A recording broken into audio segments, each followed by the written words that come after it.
Jangan salah, pemain keturunan Indonesia di Eropa ternyata masih banyak yang belum kita kenal. Mereka bukan sekadar pemain akademi biasa. Ada yang sudah bermain di Eropa, ada yang punya darah Indonesia, dan ada juga yang mulai mendapat sorotan karena performanya. Nama Dajiro Chirino menjadi salah satunya. Tapi ternyata, ada nama lain yang tak kalah menarik dan bisa menjadi kejutan untuk timnas Indonesia. Siapa mereka? Dan apakah benar mereka punya peluang membela Garuda? Simak sampai akhir. Nama menarik pertama yang saat ini tengah ramai dibicarakan oleh fans timnas Indonesia adalah Dajiro Chirino. Pemain 24 tahun yang terus jadi andalan di tim UD Almeria, dengan baru-baru ini ia sudah kembali memperkuat timnya dalam laga pramusim menghadapi Granada. Sebagai info, Dajiro Chirino sendiri merupakan salah satu aset pemain bertahan yang sangat menarik untuk terus dipantau. Di mana pada musim lalu, ia menjelma menjadi sosok monster di sektor fullback yang benar-benar tak tergantikan bagi timnya. Bermain di kompetisi Segunda Division Spanyol yang terkenal penuh teknik tapi juga sangat menguras fisik, fullback kanan tangguh ini sukses menyegel posisi utama di skuad Almeria. Sebagai info, Jenson Silt lahir di Ede, Belanda pada 23 Mei 2003, memiliki darah Indonesia yang berasal dari garis keturunan sang kakek. Kakek Jenson Silt merupakan orang asli Indonesia yang lahir di Ambon, Maluku. Faktor historis inilah yang membuatnya memenuhi syarat mutlak secara regulasi FIFA untuk menjalani proses naturalisasi dan membela skuad Garuda di panggung internasional. Yang penasaran dengan latar belakangnya, pemain UD Almeria ini dipastikan memiliki darah Indonesia yang sangat kental dari ibunya. Darah Maluku mengalir deras dalam nadinya melalui sang kakek yang berasal dari Saparua dan neneknya berasal dari Ihamahu. Karena hingga saat ini ia belum pernah mencatatkan debut bersama tim nasional senior manapun, secara regulasi FIFA statusnya masih sangat eligible untuk membela timnas Indonesia. Kondisi ini menjadikannya opsi amunisi mewah berikutnya yang siap dinaturalisasi demi memperkuat tembok pertahanan timnas Indonesia, khususnya di sektor fullback kanan. Selanjutnya, nama pemain yang sudah tidak asing lagi di telinga para pecinta sepak bola tanah air adalah Lauren Ulrich. Gelandang berbakat ini baru saja mengirimkan pesan menarik kepada PSSI lewat aksi memukaunya di lapangan hijau, di mana saat diberi kesempatan tampil bersama klubnya, VfB Stuttgart. Dalam laga pramusim, Ulrich langsung tancap gas dengan mencetak gol yang indah. Jelas bukan sekedar catatan statistik biasa. Ini adalah sebuah pembuktian dan kode keras dari Lauren Ulrich bahwa kualitasnya sudah sangat matang dan ia sangat layak untuk segera diproses menjadi bagian dari skuad Garuda demi ambisi besar bertarung di ajang bergengsi seperti Piala Asia. Ada alasan mendasar yang membuat gelandang muda ini menjadi komoditas super mewah yang wajib segera diamankan oleh timnas Indonesia. Salah satunya adalah gaya bermain The Puppeteer atau sutradara lapangan tengah yang memang sangat dibutuhkan timnas. Terkhusus jika mengingat Haye yang saat ini jadi sutradara utama tim Garuda sudah tak muda lagi. Bertinggi badan 1,8 meter, Ulrich adalah tipe gelandang serang attacking midfielder modern yang sangat spesial.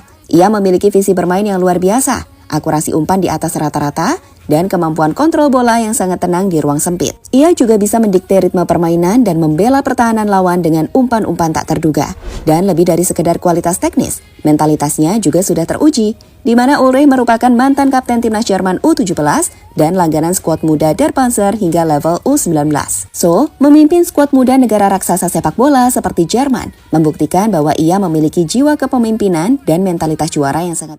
Ya, Jenson Silt ini bukanlah bek sembarangan. Ia merupakan salah satu talenta lini belakang paling potensial yang memiliki CV bertanding sangat mentereng di Eropa. Sebelum hijrah ke Inggris, Silt merupakan produk asli Akademi PSV Eindhoven, salah satu klub raksasa terbaik di Belanda. Ia bahkan sempat menembus skuad utama PSV sebelum hijrah ke Inggris dan sempat dipinjamkan ke klub Bundesliga Wolfsburg. Salah satu kelebihan utama Silt yang sangat didambakan di lini belakang tim manapun di Eropa adalah postur tubuhnya yang menjulang setinggi 1,92 meter. Dengan tinggi tersebut, ia sangat dominan dalam duel-duel udara.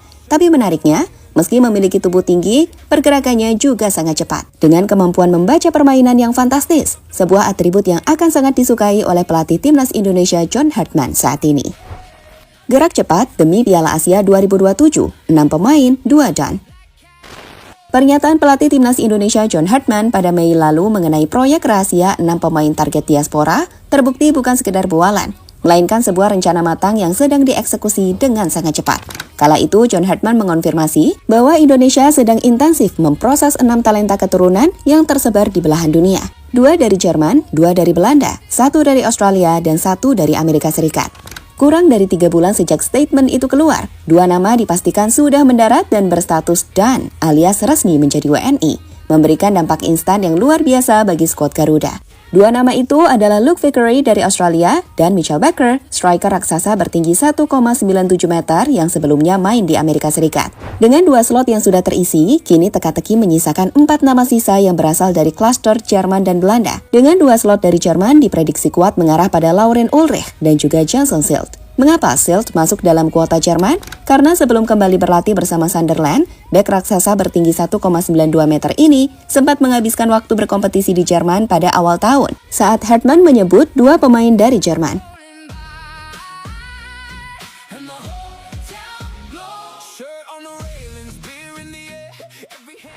Bagaimana dengan 2 slot sisa dari negeri kincir angin Belanda? Banyak yang menilai 2 nama itu adalah Tristan Kuyert dari Ajax Amsterdam dan juga Julian Orip dari AS Alkmaar.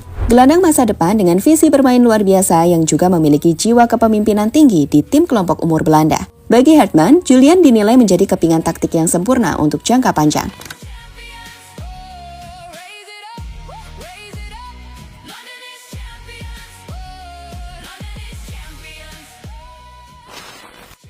Dui kewarganegaraan mempermulus proses. Pemerintah akan mengusulkan namanya dui kewarganegaraan terbatas. Jadi dui kewarganegaraan terbatas itu adalah kita akan menganut kewarganegaraan ganda yang terbatas. Dalam pengertian kalau negara butuh, mungkin dia alwi nuklir. Atau jadi tim nasional kita di semua cabang. Wacana penerapan kebijakan dui kewarganegaraan khusus atau terbatas di Indonesia yang baru-baru ini disampaikan oleh Kementerian Hukum menjadi angin segar yang diprediksi akan membuka keran gelombang pemain diaspora berkualitas secara masif ke timnas Indonesia. Sederhananya, jika regulasi ini resmi disahkan oleh pemerintah dan DPR, PSSI tidak perlu lagi melakukan proses naturalisasi konvensional yang memakan waktu lama dan birokrasi yang rumit, di mana para pemain keturunan di Eropa, Amerika Serikat hingga Australia bisa langsung memegang paspor Indonesia tanpa harus menanggalkan kewarganegaraan negara tempat mereka berkarir saat ini. Jadi, jika selama ini banyak pemain keturunan Grade A yang bermain di kasta tertinggi Liga Inggris, Spanyol, atau Italia merasa ragu atau menolak halus ajakan PSSI dengan alasan utamanya adalah aturan hukum Indonesia yang melarang kewarganegaraan ganda bagi usia dewasa, dengan artian melepas paspor Uni Eropa atau Inggris sangat merugikan karir profesional mereka. Karena status mereka di klub Eropa akan berubah menjadi pemain asing non-EU yang kuotanya sangat dibatasi. Maka dengan adanya aturan dui kewarganegaraan khusus, pemain sekelas Lauren Ulrich, Jason Silt, bahkan Pascal Struijk bisa langsung membela merah putih tanpa mempertaruhkan masa depan karir mereka di klub.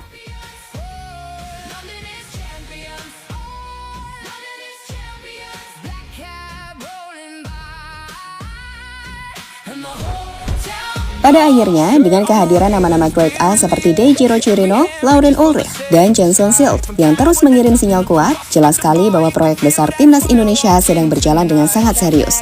PSSI tidak main-main, radar naturalisasi terus menyapu Eropa, dan ambisi menjadikan Indonesia sebagai kekuatan baru di Asia bukan lagi sekedar mimpi. Apalagi jika kebijakan dui kewarganegaraan khusus benar-benar disahkan, maka keran pemain diaspora berkualitas tinggi bisa terbuka lebih lebar lagi.